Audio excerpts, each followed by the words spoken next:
ஹரே கிருஷ்ணா. நானா ஸ்லோக பார்க்கலாம்.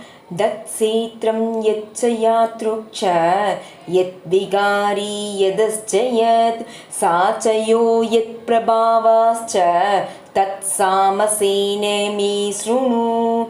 இப்போ செயல்களின் களத்தையும் செயல்களின் களத்தை பற்றி தெரிஞ்சுக்கிறவங்களையும் அவரது உண்மையான நிலையின் அடிப்படையில் தான் இறைவன் இங்கே விவரிக்கிறாங்க. இந்த உடல் எப்படி உருவாக்கப்பட்டது, எந்த பொருளால் உண்டாக்கப்பட்டது, யாருடைய கட்டுப்பாட்டின் கீழே செயல்படுது, இப்போ உடலில் மாற்றம் நிகழ்வது எப்படி, அந்த மாற்றம் நம்மளுக்கு எப்படி வருது, இது எல்லா காரணங்கள் என்ன, இப்போ ஜீவாத்மாவின் இறுதி இலக்கு என்ன, இந்த ஜீவாத்மாவில் உண்மையான ரூபம் என்ன, இது எல்லாமே ஒருத்தர் தெரிஞ்சிருக்கிறது ரொம்ப அவசியம்.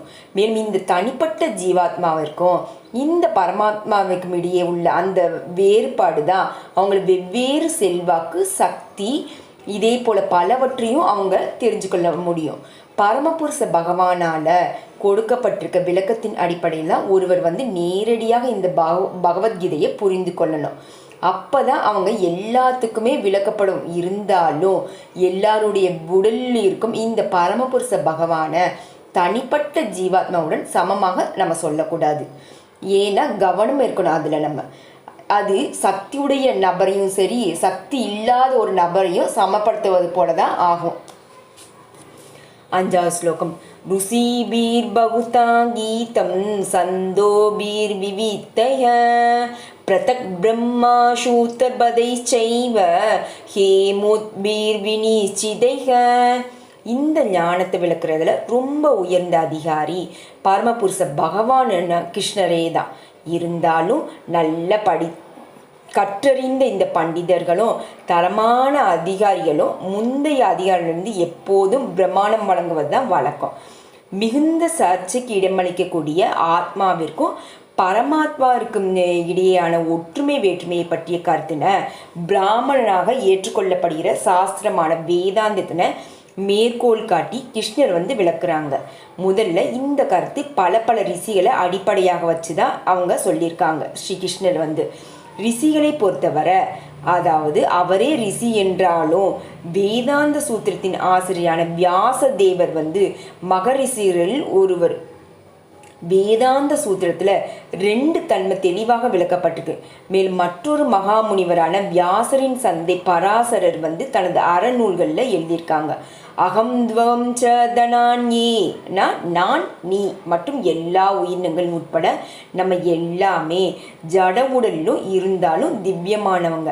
நம்ம எப்போதுமே பல்வேறு கர்மத்தின் அடிப்படையில் தான் இந்த ஜட இயற்கையின் 3 குணங்களும் விழுந்திருக்கு. அதன்படி தான் சிலர் உயர்ந்த நிலையிலும் சிலர் தாழ்ந்த இயற்கையிலும் இருக்காங்க. அவங்க தெரியாத அந்த காரணத்தினால தான் இயற்கையின் உயர்வு தாழ்வு எண்ணற்ற உயிர்வாழ்ல தோற்றுவிக்கப்படுது. ஆனால் தவறுகளுக்கு அப்பாற்பட்ட பரமாத்மாவோ இயற்கையின் 3 குணங்களால் களங்கமடையாமல் திவ்யமான நிலையில் இருக்காங்க. மேலும் இந்த மூல வேதங்களில் குறிப்பாக கட உபநிஷத்தில் ஆத்மா, பரமாத்மா, உடல், இது எல்லாம் இடையிலான இந்த வேறுபாடு குறிப்பிடப்பட்டிருக்கு. பல்வேறு முனிவர்கள் இந்த கருத்தினை விளக்கி இருந்தாலும் கூட பராசரர் அவர்கள் முக்கியமானவா சொல்லப்படுறாங்க. சந்தோபிக என்னும் சொல்லுதான் பல்வேறு வேத இலக்கியங்களில் குறிக்கும். உதாரணமாக யஜுர்வேதத்தின் பிரிவான தைத்தீரிய உபநிஷத்தில் இயற்கை, ஜீவாத்மா, பரமபுருஷ பகவான், இது எல்லாமே விளக்கப்பட்டிருக்கு. இதுக்கு முன்னர் நம்ம பார்த்தது போலவே சேத்ர என்பது செயலின் களத்தை குறிக்கும். மேலும் இந்த தனிப்பட்ட உயிர்வாளி, பரம உயிர்வாளி என சேத்ரஞாவில் 2 வகை இருக்கு. பிரம்ம புச்சம் பிரதிஷ்டா என்னும் தைத்தீரிய உபநிஷத்தில் சொல்லப்பட்டிருக்கு. முழு முதற் கடவுளின் சக்தி அன்னமய, அதாவது உணவை சார்ந்து வாழ்றது தான் அன்னமய கோஷம் என்னும் ரூபத்தில் தோணுது. இது பரமனை பௌதீகமாக உணர்வது தான். இந்த பரமபூர்ண உண்மையின உணவின் மூலமாக உணர்ந்த பிறகுதான் பிராணமய என்னும் நிலையில் ஒருவர் உயிரின் அறிகுறிய உயிரினங்களில் பரம உண்மையில் உணர்வாங்க.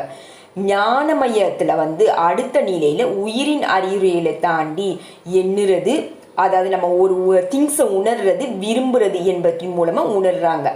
அதன் பிறகுதான் விஞ்ஞானமய என்னப்படும் பிரம்மனை உணரும் நிலையில உயிர்வாளியின் மனமும் உயிரின் அறிகுறியும் உயிர்வாளியிலிருந்து பிரித்து தெரியப்படுது. அடுத்து ஆனந்தமய எனப்படும் உன்னத நிலையில பூரண ஆனந்தமயமான தன்மை உணரப்படுது. இப்படி பிரம்மனை உணர்வதில் 5 நிலை இருக்கு. அது பிரம்ம புச்சம்னு சொல்லப்படுது. இதுல முதல்ல 3 நிலைகளான அன்னமய, பிராணமய, ஞானமய இது எல்லாமே உயிர்வாழிகளின் செயல்களை களங்களை பற்றியது தான். செயல்களில் இதே போல எல்லா களங்களுக்கும் அப்பாற்பட்டது. முழுமுதற் கடவுள் அவர் ஆனந்தமயன்னு சொல்லப்படுது. அனந்தமயோ பியாசாத், அதாவது பரமபுருஷ பகவான் அனந்தமயமான தன்மையை உடையவர்னு வேதாந்திர சூத்திரம் பரமனை விவரிக்குது. தன்னுடைய தெய்வீக ஆனந்தத்தை அனுபவிக்க அவங்க விஞ்ஞானமய, பிராணமய, ஞானமய, அன்னமயனும் தன்னை விரித்து கொள்றாங்க. செயல்களின் களத்தில் உயிர்வாழி அனுபவிப்பவனாக கருதப்படுறாங்க. ஆனந்தமயம் அவரிடமிருந்து வேறுபட்டது. அதாவது உயிர்வாழி தன்னை ஆனந்தமயத்துடன் இணைப்பதில் இன்பம் காண முடிய செய்யும் பொழுது அவங்க பக்குவம் அடைகிறாங்க என்பதுதான் பொருள். இதுதான் களத்தை அறியும் உன்னத நபர், முழுமுதற் கடவுள். அவருக்கு கீழ்ப்பட்ட அறிஞன் யாரு? ஜீவாத்மா. செயற்களத்தின் இயற்கை எல்லா பற்றிய உண்மையான காட்சி தான். வேதாந்த சூத்திரம் எனப்படும் பிரம்ம சூத்திரத்துல இது உண்மையான ஒருவரை கண்டறிய முடியும். காரணம் மற்றும் விளைவுகளின் அடிப்படையில பிரம்ம சூத்திரத்தின் பதங்கள் ரொம்ப அருமைய வடிவமைக்கப்பட்டிருக்குன்னு சொல்லப்படுது. அந்த சூத்திரங்கள்ல சில நாவியத் அஸ்ருதேனாத்மாஸ்ருதே பராத்து தச்சுருதே. முதல் சூத்திரம் செயல்களின் களத்தையும், 2வது சூத்திரம் ஜீவாத்மா, 3வது சூத்திரம் எல்லா தோற்றங்களையும் உன்னதமாக விளங்கும் முழுமுதற் கடவுளையும் குறிக்குது. ஹரே கிருஷ்ண கிருஷ்ண கிருஷ்ண ஹரே ஹரே, ஹரே ராம ராம ராம ஹரே ஹரே, ஹரே கிருஷ்ணா.